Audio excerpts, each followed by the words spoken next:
আসসালামু আলাইকুম। দুপুরের শীর্ষ সংবাদে স্বাগত জানাচ্ছি আমি সুমনা সুমা। রাষ্ট্রপতি নির্বাচনের ভোটার তালিকা প্রকাশ, ভোট দেবেন ৩৪৯ এমপি। গণমাধ্যম যদি শক্ত থাকে গণতন্ত্র টেকসই হবে, মির্জা ফখরুল। শীর্ষ মাদক কারবারিদের নির্মোহ তালিকা তৈরি হচ্ছে, স্বরাষ্ট্রমন্ত্রী। শুক্রবার সকালে সিলেট ও বগুড়ায় বাস দুর্ঘটনায় নিহত ১৬, আহত ৫০। ঢাকায় বাসভবনে আগুন, স্ত্রী কেবিনে আইসিইউতে পাকিস্তানের হাইকমিশনার। ঢাকা ময়মনসিংহ রুটে ট্রেনের বগি লাইনচ্যুত, ট্রেন চলাচল বন্ধ। মেহেরপুর সীমান্তে ৫ জনকে পুশিনের চেষ্টা, ফিরিয়ে দিল বিজিবি। রাজধানীর বাজারে শাকসবজিতে ক্যাডমিয়াম, সীসা ও মলের জীবাণু শনাক্ত। যৌথ প্রতিরক্ষা চুক্তিতে সই করছে সৌদি আরব, তুরস্ক ও পাকিস্তান। থাইল্যান্ডের স্কুলে ১৪ বছরের শিক্ষার্থীর গুলিতে নিহত অন্তত ৬। শিশুদের নিরাপত্তা নিশ্চিত করতে ব্যর্থ, মেটাকে মোট $৯৪২ মিলিয়ন জরিমানা। শুনছিলেন শিরোনাম, এবার বিস্তারিত। রাষ্ট্রপতি নির্বাচনের ভোটার তালিকা প্রকাশ করেছে নির্বাচন কমিশন। বৃহস্পতিবার রাতে নির্বাচন কমিশন সচিবালয় থেকে রাষ্ট্রপতি নির্বাচনের ভোটার হিসেবে ৩৪৯ জন সংসদ সদস্যের নামের তালিকা প্রকাশ করা হয়। এর আগে আনুষ্ঠানিকভাবে রাষ্ট্রপতি নির্বাচনের তফসিল ঘোষণা করা হয়। ঘোষিত তফসিল অনুযায়ী নির্বাচনে মনোনয়নপত্র দাখিলের শেষ তারিখ ১৩ আগস্ট। এছাড়া মনোনয়নপত্র যাচাই বাছাই ১৬ আগস্ট এবং প্রার্থিতা প্রত্যাহারের শেষ দিন নির্ধারণ করা হয়েছে ১৮ আগস্ট। গত ২৪ জুলাই পদত্যাগ করেন দেশের ২২তম রাষ্ট্রপতি মোহাম্মদ শাহাবুদ্দিন। এরপর ২৩তম রাষ্ট্রপতি নির্বাচনের প্রস্তুতি শুরু করে ইসি। ইতিমধ্যে নিয়ম অনুযায়ী সংসদের স্পিকারের সঙ্গে বৈঠকও করেছেন প্রধান নির্বাচন কমিশনার এএমএম নাসির উদ্দিন। রাষ্ট্রপতি নির্বাচনে কেবল সংসদ সদস্যরা ভোট দিয়ে থাকেন, এজন্য তাদের তালিকা নিয়েই ভোটার তালিকা প্রকাশ করে ইসি। গণমাধ্যম যদি শক্ত থাকে গণতন্ত্র টেকসই হবে বলে মন্তব্য করেছেন স্থানীয় সরকার, পল্লী উন্নয়ন ও সমবায় মন্ত্রী এবং বিএনপির মহাসচিব মির্জা ফখরুল ইসলাম আলমগীর। তিনি বলেছেন, গণতন্ত্র হচ্ছে বৃহত্তর জনগোষ্ঠী যেভাবে চায় সেভাবে দেশ চালানো। আপনার চিন্তা ভাবনা, চলাফেরা সব কিছুতে গণতন্ত্র না থাকলে মনে করতে হবে তা প্রতিষ্ঠিত হয়নি। শুক্রবার সকালে টিভি এডিটর্স কাউন্সিলের এক অনুষ্ঠানে তিনি এসব কথা বলেন।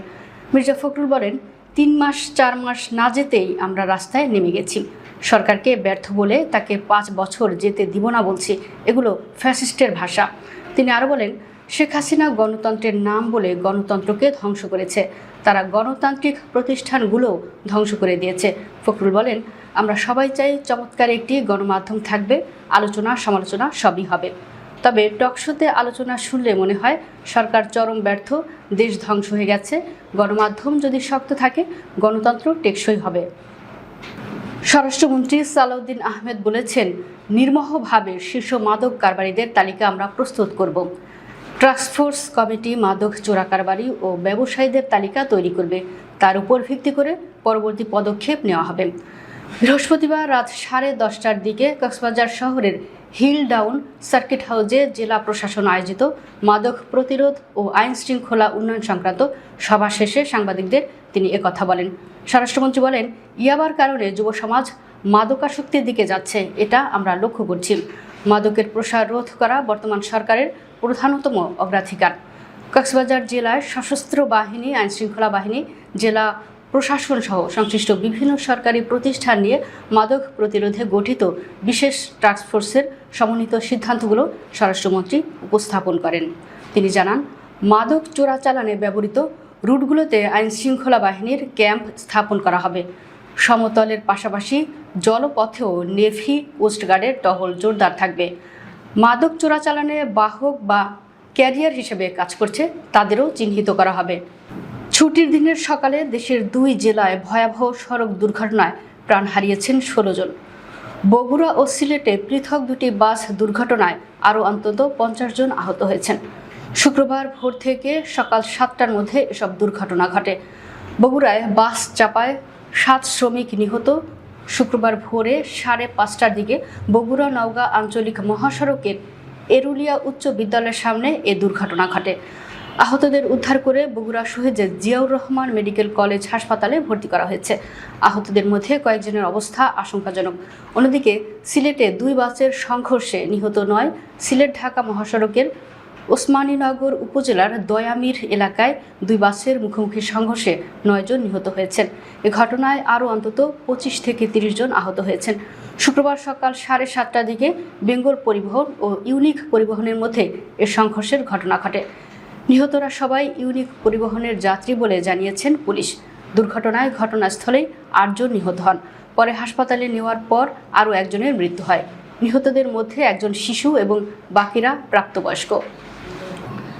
রাজধানীর বারিধারায় পাকিস্তান হাই কমিশনারের বাসভবনে অগ্নিকাণ্ডের ঘটনা ঘটেছে। আগুন ও ধোঁয়ায় হাই কমিশনার ইমরান হায়দার ও তার স্ত্রী নাইমা ইমরান অসুস্থ হয়ে পড়েন। তাদের দুজনকেই গুলশানের কন্টিনেন্টাল হাসপাতালে ভর্তি করা হয়েছে। স্ত্রীকে কেবিনে রাখলেও শারীরিক অবস্থা খারাপ হওয়ায় হাই কমিশনার ইমরান হায়দারকে নিবিড় পরিচর্যা কেন্দ্রে রেখে চিকিৎসা দেওয়া হচ্ছে। বৃহস্পতিবার ভোর 4:56 ঢাকায় নিযুক্ত পাকিস্তান হাই কমিশনারের সরকারি বাসভবনে আগুন লাগার সংবাদ পায় ফায়ার সার্ভিস। বিষয়টি নিশ্চিত করে ফায়ার সার্ভিসের সদর দপ্তরের মিডিয়া সেলের কর্মকর্তা আনোয়ারুল ইসলাম দোলন বলেন, বৃহস্পতিবার ভোর 4:56 গুলশান ডিপ্লোম্যাটিক এলাকায় অগ্নিকাণ্ডের সংবাদ পেয়ে বারিধারা ফায়ার স্টেশন থেকে 2টি ইউনিট ঘটনাস্থলে যায়। ফায়ার সার্ভিসের ইউনিট সেখানে গিয়ে দেখতে পায় রুমে তেমন আগুন নেই, তবে ধোঁয়া ছিল। পরে বালতি ও মগে করে পানি দিয়ে আগুন নিভে ফেলা হয়। এরপর ফায়ার সার্ভিসের সদস্যরা মেশিন দিয়ে পূর্ণাঙ্গ ধোঁয়া বের করে দেয়। ময়মনসিংহের গফরগাঁয়ে যাত্রীবাহী কমিউটার ট্রেনের 4টি বগি লাইনচ্যুত হয়েছে। এতে ঢাকা ময়মনসিংহ রুটে ট্রেন চলাচল বন্ধ হয়ে গেছে। শুক্রবার সকাল 9:30টার দিকে গফরগাঁও রেলওয়ে স্টেশন সংলগ্ন শিবগঞ্জ রোড রেল ক্রসিং এলাকায় এ ঘটনা ঘটে।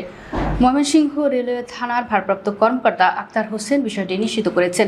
তিনি বলেন, জামালপুর থেকে ছেড়ে আসা যাত্রীবাহী জামালপুর কমিউটার ট্রেনটি ঢাকার দিকে যাচ্ছিল। সকাল 9:30টার দিকে গফরগাঁও রেলওয়ে স্টেশনে প্রবেশের আগ মুহূর্তে ট্রেনটির সামনের অংশের একটি পাওয়ার কারসহ 4টি বগি লাইনচ্যুত হয়। এতে ঢাকা ময়মনসিংহ রুট ট্রেন চলাচল বন্ধ হয়ে যায়।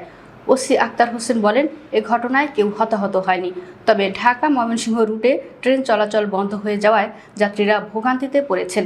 লাইনচ্যুত বগি উদ্ধারের চেষ্টা চলছে। মেহেরপুরের গাংনী উপজেলার কাথুলি ধলা সীমান্ত দিয়ে 5 জনকে পুশিনের চেষ্টা করেছে ভারতীয় সীমান্তরক্ষী বাহিনী বিএসএফ। শুক্রবার ভোর 4টার দিকে এ ঘটনা ঘটে। পরে বিজিবির বাধার মুখে ফিরিয়ে নিতে বাধ্য হয় বিএসএফ। 47 বিজিবি কুষ্টিয়ার সহকারী পরিচালক নুরুল হুদা বিষয়টি নিশ্চিত করেছেন। বিজিবি সূত্রে জানা যায়, শুক্রবার ভোর 4টার দিকে ভারত থেকে কাঁটাতারের এপারে কিছু ব্যক্তির আগমন লক্ষ্য করা যায়। পরে তাদের বাধা প্রদান করা হয়। পরে বিজিবির বাধার মুখে ফিরে নিতে বাধ্য হয় বিএসএফ। বর্তমানে তারা ভারতীয় ভূখণ্ডের কাঁটাতারের ওপারে অবস্থান করছে।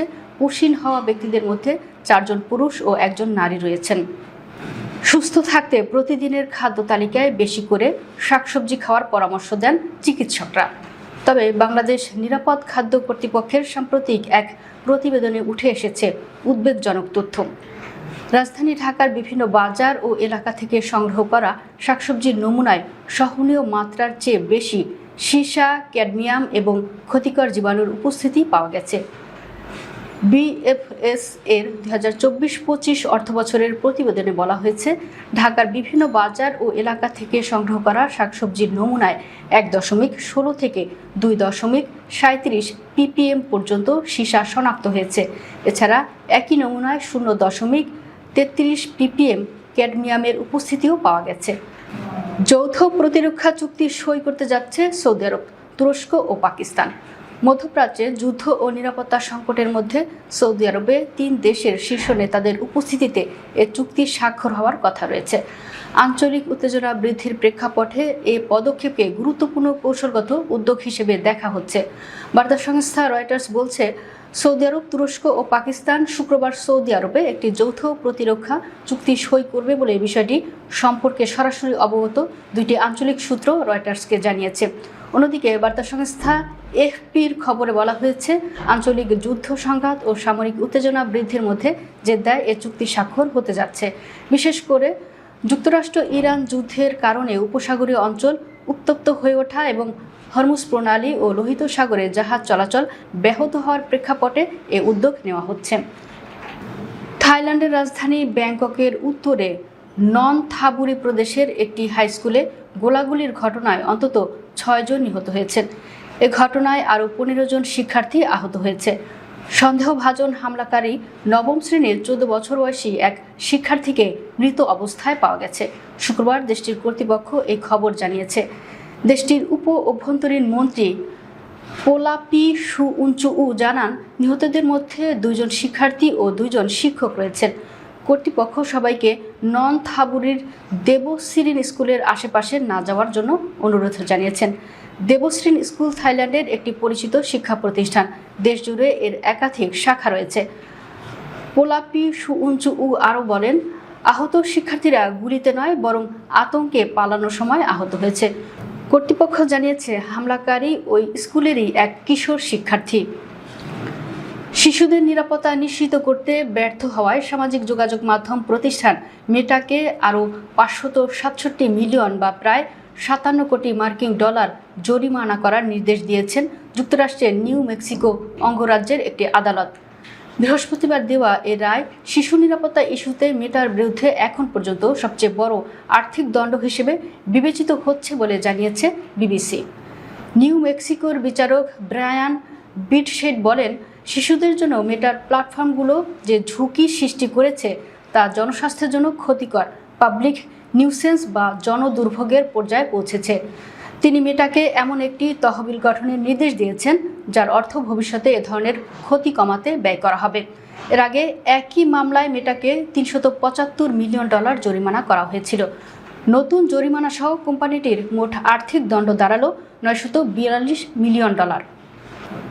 দর্শক, ভিডিওটি শেষ পর্যন্ত দেখার জন্য আপনাকে অসংখ্য ধন্যবাদ। নিত্য নতুন ভিডিও পেতে আমাদের ইউটিউব চ্যানেলটি সাবস্ক্রাইব করুন এবং নিয়মিত নোটিফিকেশন পেতে বেল বাটনটি ক্লিক করুন। আমাদের ফেসবুক পেজটি ফলো করুন। এছাড়াও আমাদের ভিডিও লাইক, কমেন্ট ও শেয়ার করুন। আল্লাহ হাফেজ।